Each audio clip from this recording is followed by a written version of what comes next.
Hello friends, welcome back to our channel.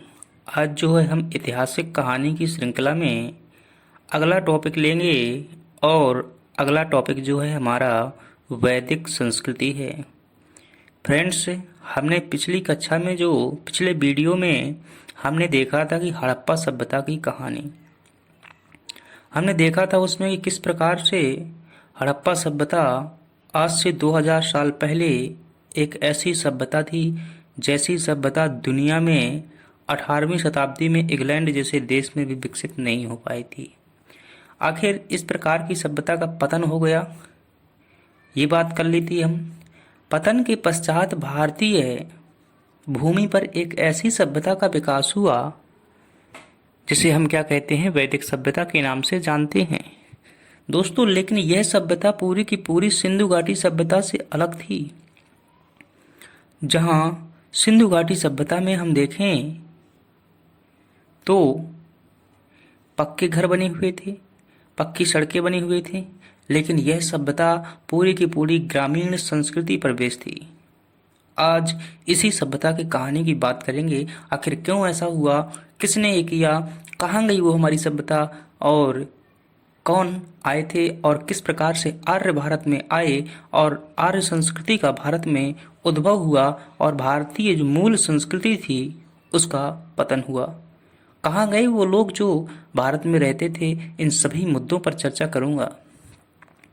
Friends, शुरुआत करते हैं। इससे पहले यदि अभी तक हमारे चैनल को आपने सब्सक्राइब नहीं किया हुआ है तो चैनल को सब्सक्राइब कीजिएगा, क्योंकि हम ये ऐतिहासिक जो कहानी है कहीं ना कहीं बड़ी परीक्षाओं, सामान्य व्यक्तियों के लिए समझ, भारत के इतिहास की समझ को एक आसान सी भाषा में प्रस्तुत करने का प्रयास कर रहे हैं, ताकि कल के दिन बड़ी बड़ी परीक्षाओं में कोई भी परीक्षा हो या फिर एक आप भारत के सामान्य व्यक्ति हैं, नागरिक हैं, तो आपको कम से कम अपनी भारतीय सभ्यता और संस्कृति का सामान्य नॉलेज होना चाहिए। तो वो भी हो जाएगा। और जब बड़ी परीक्षाएं देंगे तो निबंध लेखन जैसे मेंस आंसर राइटिंग, और उसमें आपके फैक्ट समझ में आएंगे जब आपकी कहानी के कम से कम कॉन्सेप्ट क्लियर होंगे, क्योंकि ये कहानी आपकी टॉपिक पर ही बेस है। मेरा अंतिम उद्देश्य किसी न किसी परीक्षा को फोकस करना है। चलिए देखते हैं। वैदिक सभ्यता की बात करें दोस्तों तो 1500 ईसा पूर्व से लेकर के 600 ईसा पूर्व के मध्य तक एक सभ्यता भारत में विकसित हुई जिसे हम वैदिक सभ्यता के नाम से जानते हैं। वैदिक सभ्यता मुख्य रूप से देखें तो उत्तर भारत में ही विस्तारित थी, जहां इसके पहले सिंधु घाटी सभ्यता थी। कुछ इतिहासकार जिसका नाम है मार्टिमर व्हीलर, वो कहते हैं कि मध्य एशिया से एक आर्य जाति आई हुई थी और उस आर्य जनजाति ने क्या किया, आर्य जाति ने कि जो भारतीय मूल के रहने वाले लोग थे उन पर आक्रमण किए और वह लोग यहाँ से पलायन होकर दक्षिण भारत में चले गए। आज जहाँ द्रविड़ क्षेत्र में उनके मूल अवशेष देखे जा सकते हैं, द्रविड़ क्षेत्र बोलें तो भारत के दक्षिण भारत में उनके मूल अवशेष देखे जाते हैं। वहीं भारतीय विद्वान दयानंद सरस्वती कहते हैं कि आर्य तिब्बत से आए हुए थे। खैर, कई लोग कहते हैं विदेशों से आए हुए थे, कई लोग कहते हैं कि आर्य कोई नहीं थे, भारत के ही लोग थे। लेकिन प्रश्न यहाँ ये नहीं उठता, हमें इतिहास से सीखना है। कई लोग कहते हैं कि इतिहास दोहराता है। डियर फ्रेंड्स, अगर इतिहास दोहरा रहा है इसका मतलब है कि इतिहास से हमने कुछ भी सीखने का प्रयास नहीं किया, क्योंकि इतिहास दोहराने का आशय यह भी होता है कि हम गलती दोहरा रहे हैं। तो बड़े ध्यान से समझिएगा, सिंधु घाटी सभ्यता जो ये जहाँ तक है मेरा मूल्यांकन है, मेरी समझ है, हालांकि इतिहासकारों का अलग अलग मूल्यांकन है और भी व्यक्तियों का अलग अलग मूल्यांकन दिया हुआ है, लेकिन एक सामान्य बात यदि सोचा जाए, हम सोचने का ऐसा प्रयास करते हैं कि सिंधु घाटी सभ्यता में हमने क्या की थी, पक्की सड़कों का उपयोग किया था, पक्के घरों का उपयोग किया था, हमने जंगलों को काटकर जमीन को पक्का बना दिया था। संभवतः उसका परिणाम हुआ होगा कि वह भूमि क्या है, सूखाग्रस्त क्षेत्र से प्रभावित हो गई होगी और वहां पर कभी कभी जलवायु परिवर्तन जैसी समस्या देखने को मिली होंगी, जिसके कारण वहां के लोग क्या हो गए, पलायन हो गए। वहीं दूसरी मान्यता के अनुसार देखें तो आर्यों द्वारा भारत में आक्रमण किया गया, जो हिंदू कुश पर्वत को पार करके भारत में आए थे और उन्होंने भारत की जो मूल सभ्यता थी अर्थात एक विकसित सभ्यता थी उसको क्या किया, अपदस्थ किया और भारत में ग्रामीण सभ्यता का जन्म दिया। और इस ग्रामीण सभ्यता में देखें तो आर्य लोग क्या करते थे, गाय का पालन करते थे और उनसे जो प्राप्त उत्पाद होते थे जैसे दूध, दही, घी, मक्खन इत्यादि का वो भोजन के रूप में इस्तेमाल करते थे। तो इस सभ्यता में आर्यों ने क्या किया कि गाय का पालन किया और उनका जो जीवन था किस पर आधारित हो गया, कृषि पर आधारित हो गया, पशुपालन पर आधारित हो गया, चारागाह पर आधारित हो गया। जो पहले भारतीय मूल का जीवन किस पर आधारित हुआ करता था, उद्योग व्यापार पर आधारित हुआ करता था। हमने पिछले वीडियो में देखा था कि हड़प्पा सभ्यता में किस प्रकार से व्यापार एक उन्नत दशा में चलता था, जहाँ व्यापार विदेशों में किया जाता था, जल व्यापार किया जाता था। हमने लोथल बंदरगाह देखा था। आज वो सभ्यता उसके पतन के बाद जो है ग्रामीण सभ्यता में परिवर्तित हो चुकी थी। दोस्तों यहाँ पर वैदिक सभ्यता में गाय का पालन किया जाता था, उसके जो बने उत्पाद थे उनका उत्पादन किया जाता था, खाया पिया जाता था। देन उसके बाद अधिकतम बल जो यहाँ पर दिया गया अध्यात्म पर बल दिया गया। अध्यात्म से बोलूँ आशय ये है कि भौतिकतावादी विकास की जगह पर किस पर बल दिया, आर्यों ने अध्यात्म पर बल दिया। अध्यात्म में क्या किया कि जितनी आवश्यकता है उतना ही हम क्या करेंगे, भौतिक विकास करेंगे। और जैसे उदाहरण के लिए मैं बता दूं कि मुझे एक जोड़ी कपड़ों के लिए आवश्यकता है तो मैं एक जोड़ी कपड़ों के लिए ही क्या करूंगा, उत्पादन करूंगा, मेहनत करूंगा और शेष को नहीं करूंगा। शेष समय में किस में दूंगा, अध्यात्म में दूंगा, अर्थात आत्मा परमात्मा के मिलन में दूंगा। वही कार्य क्या किया, आर्यों ने किया। और आर्यों ने इन सभी बातों को, वो तो जानते थे, इन सभी बातों को सभी लोगों तक पहुंचाने के लिए कुछ ग्रंथों की रचना भी कर दी। और उन्हीं ग्रंथों में क्या है, हमारे 4 वेद हैं, कुछ उपवेद हैं, कुछ क्या हैं, उपनिषद हैं, कुछ क्या हैं। आगे चल कर के इन्हीं वेदों को बहुत अच्छे तरीके से समझाने के लिए ब्राह्मण ग्रंथों की रचना की गई।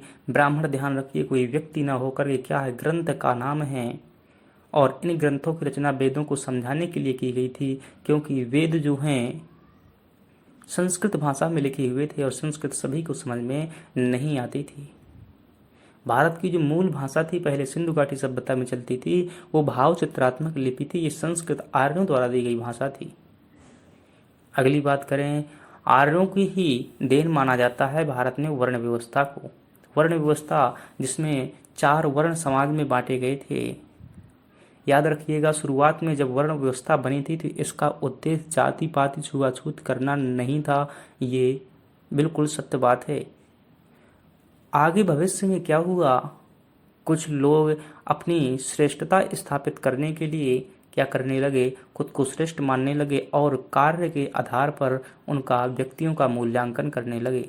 अन्यथा जो वर्ण व्यवस्था बनाई गई थी वह एक समाज को सुचारू रूप से चलाने के लिए, सभी प्रकार के लोगों को जन्म देने के लिए बनाई गई थी। उदाहरण के लिए जो पूजा पाठ करने वाले, साहित्य पढ़ने लिखने वाले लोग होंगे वो क्या कहलाएंगे, ब्राह्मण कहलाएंगे। वो श्रेष्ठ नहीं था, अर्थ उसका कभी नहीं होता है कि श्रेष्ठ है।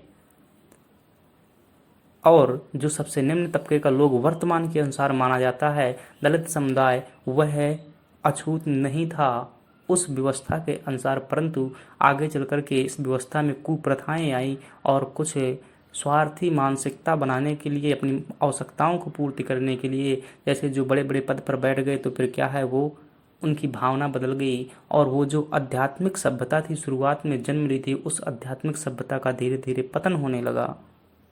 और जब उस मूल अवधारणा का पतन हुआ तो लोगों में क्या आई, गंदगी भरने लगी दिमाग में।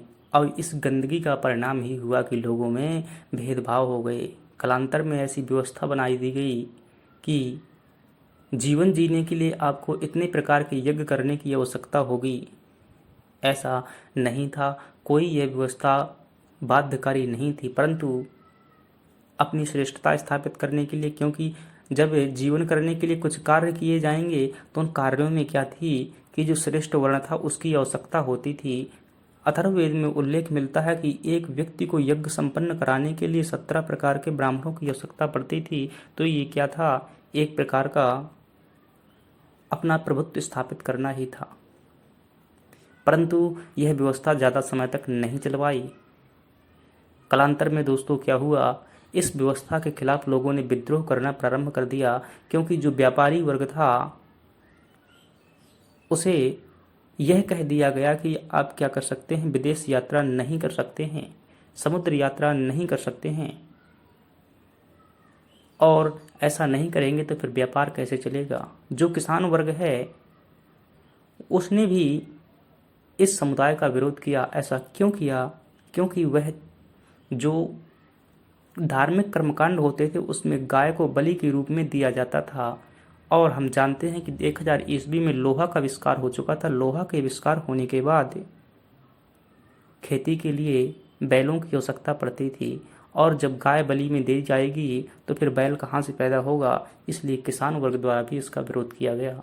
दलित समुदाय तो वह निम्न तबके का था ही, उसने भी विरोध किया, और इन सभी को आगे चल कर के क्षत्रिय वर्ग ने भी सपोर्ट दिया, क्योंकि क्षत्रिय और ब्राह्मणों का जब टकराव हुआ तो दोनों में श्रेष्ठता स्थापित करने की क्या हो गई, वो मतलब एक प्रकार की होड़ जैसी लग गई।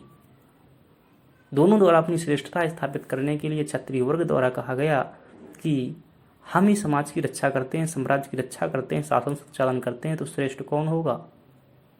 वहीं ज्ञान के आधार पर जो है सवर्ण वर्ग भी इसको अपना श्रेष्ठता स्थापित करना चाहता था। दोनों में टकराव के बाद जो है क्षत्रिय वर्ग से ही कुछ लोग निकल कर गए, और धार्मिक आंदोलन आगे चल कर के हमें देखने को मिलेगा, जिसमें से हिंदू ये जो वैदिक धर्म था इसके खिलाफ भारत में 64 प्रकार के नए धर्म पैदा हो गए। उन सभी धर्मों की एक एक करके अगली क्लास में बात करेंगे, जिनमें से जैन और बौद्ध धर्म भी क्या थे, एक थे। जैन धर्म था, बौद्ध धर्म था, शैव धर्म था, अजीवक धर्म था, भागवत धर्म था, ऐसे कई प्रकार के धर्म पैदा हुए थे। मैं निष्कर्ष रूप में कहूँ कि वैदिक सभ्यता जहाँ एक तरफ है प्राकृतिक व्यवस्था पर आधारित थी, और जिसमें जीवन को महत्व दिया जाता था, अध्यात्म को महत्व दिया जाता था, और इसमें जीवन और भौतिकता के मध्य में समन्वय स्थापित किया गया था। वहीं आगे चल कर के इस व्यवस्था में कुप्रथाएं जुड़ती गईं, रूढ़ियाँ जुड़ती गईं, जिससे यह व्यवस्था अपनी मूल उद्देश्य से भटक गई और मानव स्वार्थ के हित में आ चुकी थी, जिसका पतन भविष्य में होना निश्चित था, और वही हुआ जिसका परिणाम धार्मिक आंदोलन के रूप में भारत में 64 प्रकार के नवीन संप्रदाय उदय हुए। दोस्तों, ये था एक वैदिक सभ्यता का संक्षिप्त विश्लेषण।